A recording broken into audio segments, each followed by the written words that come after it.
It's the internet. You're busy. Let's do this. Jeff Grubb from GamesBeat.com. This time I'm talking about the Xbox Series X/S controller. Microsoft sent this out in addition to the Xbox Series X. So I'm going to take a look at it. I can talk about its design. I think that means what it feels like to hold. This also isn't a review, but I will be saying positive things about it because it's positive things about the design. So let's get right into it. So the Xbox Series X controller is a lot like the Xbox One controller. If you've used the Xbox One controller a lot, you'll probably notice some differences. If you pick up one then the other, you definitely will notice some differences. But let's talk about what's the same. It's $60. It has all of the same inputs. It only has one new button, the share button, right there. But really, the differences come in when you pick it up and you hold it.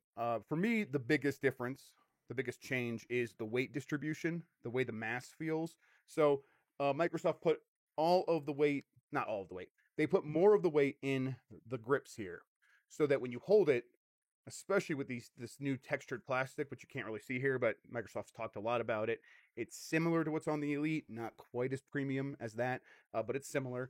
But when you hold these textured grips in your hand like this, it wants to slot right into your hand because the mass is in the grips, it's in the handles, and it gives it like this tiny bit of gravitational pull that just feels like, oh, it just wants to stick right into my hands. It feels really good.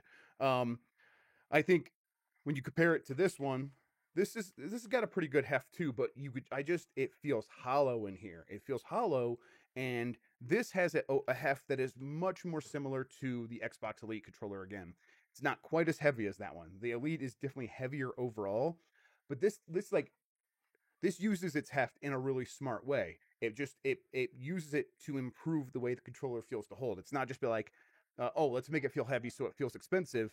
It's about how can we use the weight to the maximum to improve people's gaming experience. And I think that they really succeeded here. I don't even know if that was deliberate, but it's something I've noticed. It's a good thing for sure. Let's talk about the D-pad. That is something that people have a lot of concerns about. And okay, not a review. Talking about the industrial design. It's good. Sorry, I just have. It's good. It's a good D-pad. So, um, it's similar to what the Elite has again. Uh, I would just say that it does a couple of things that I think are very important for a D-pad. First, it doesn't have any of those false positives where like if you've used the first generation of the Nintendo Pro controller, you might have experienced this where if you're pressing right, you're trying to get your character to go right, but you might rock the right directional cardinal direction up a little bit. That registers as a diagonal up and right, and it's very bad. That is terrible. That Nintendo has since fixed that. Apparently, I've never used the revised one. I still have the busted one that I hate. I never use it. That's a really bad D-pad. This doesn't have any of that. I couldn't get it to register a false positive as much as I tried. You have to actually get up in the diagonal position and hit that. And so it's a circular pad. So if you want to hit diagonal, there is a physical representation for that on this D-pad, and I think that's probably pretty good.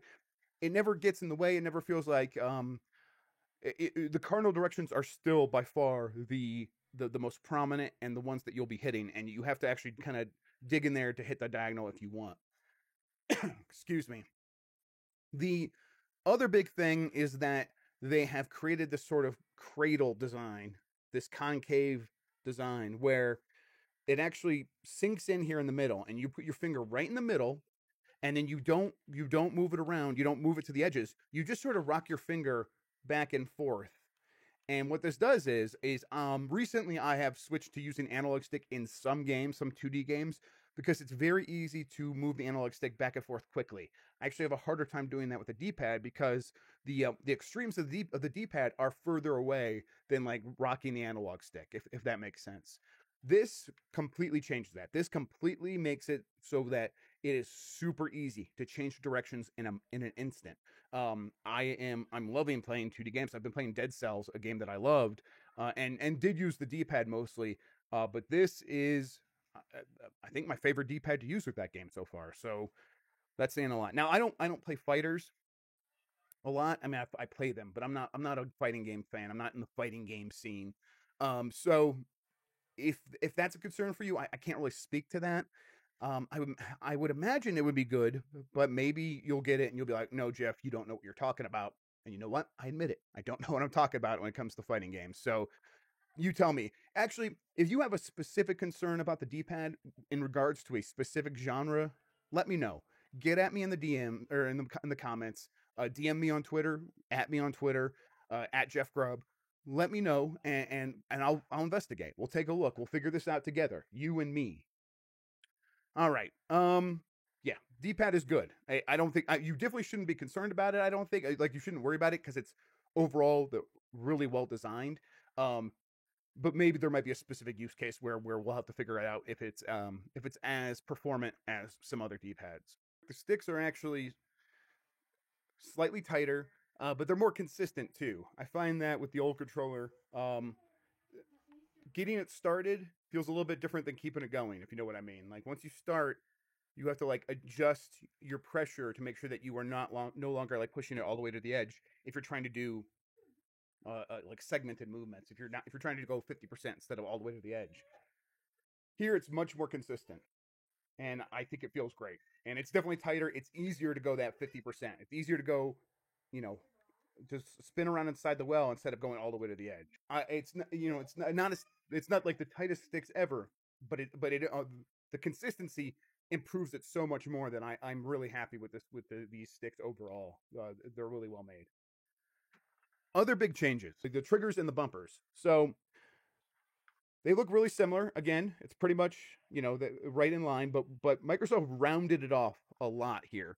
And what this does is it makes it a lot easier to hit, and you can tell it's better for small hands, but it doesn't make it less comfortable for a grown man. I'm a grown man with grown man hands. I'm not gonna say I have like super large hands, but I've man-sized hands. I've got man hands, and this is still very comfortable for me.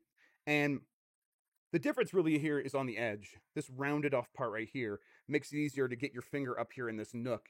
And then it makes it super simple to press these buttons from a number of directions. So if you just want to like insert your knuckle, I have an old video about this, talking about how to use the bumpers on an Xbox controller. It got people so salty because they're like teaching people how to press a button. I still think I'm right. Like you definitely shouldn't have two fingers up here. This is actually incorrect. This is not how you use this controller. You have one finger up here, and you want to know how I know this? There is now there's grooves here. I'm trying to get the light to reflect on it. There is a series of ridges here, and you could feel that it's supposed to fit one finger, and then you rock your finger back and forth to hit these buttons. You can hit both at the same time if you want, but you just kind of rock it. You can also just sort of bring your knuckle in like that. I'm just bringing my knuckle in slightly to hit it, and all of that works. All of that is super comfortable, and it's more comfortable than it's ever been before. Definitely, I think that they really it's an improvement. It's absolutely an improvement, and you could tell that it would be better for kids with small hands, 8-year-olds, like Microsoft said. Um, that's that quote from The Big Lebowski. I think finally the Xbox share button. Let's talk a little bit about that a little bit more. I'm really glad they added this. I will use it a lot. It makes a ton of sense. It is a different shape so that if you're searching for it, you can find it really quickly. If you press it once, it takes a screenshot. If you hold it down, I think it begins recording. I switched that so that if you press it once, it takes a screenshot, but if you hold it, it records what just happened. And then if I want to start recording something, I'll just go into the share menu by hitting the Xbox button and opening it up in the menu there. But it's really good. It doesn't get in the way. And again, with the controller configuration app on the Xbox, you could set this button up to do anything. So if you want, I don't think you could do like macros or anything like that. That would be pretty cool. But I believe that you can, any button that exists on the controller, you can make this do it as well. So if you find this button easier to hit for some reason than something else, go ahead and set it to do that. And it's like, okay, that's just one more button now for people to use. I think that does it. I think they were very smart to revise and refine this controller rather than throw it out and start over with a new design. Not that there's anything wrong with that. I'm sure the DualSense. I've never gotten my hands on the DualSense. I'm sure it's great. Sony has incredible engineers as well. But this design always worked, and making smart revisions to it so that it gets even better is, to me, the right thing at this point in the games industry. We don't need to throw the wheel out every time and start with a new wheel every time we start a new generation. just make it slightly better, and that's absolutely what they did. This is it's my favorite Xbox controller that is not an Elite so far, based on what I've used, over the last couple of days. Once we get closer to release, once I get final Xbox Series X hardware, I will probably do a proper review of this. But so far, yeah, this has been great. Yeah, that's gonna do it for me though. For this video. This is the Xbox Series X controller. There's more to talk about with the Xbox Series X. A lot has happened.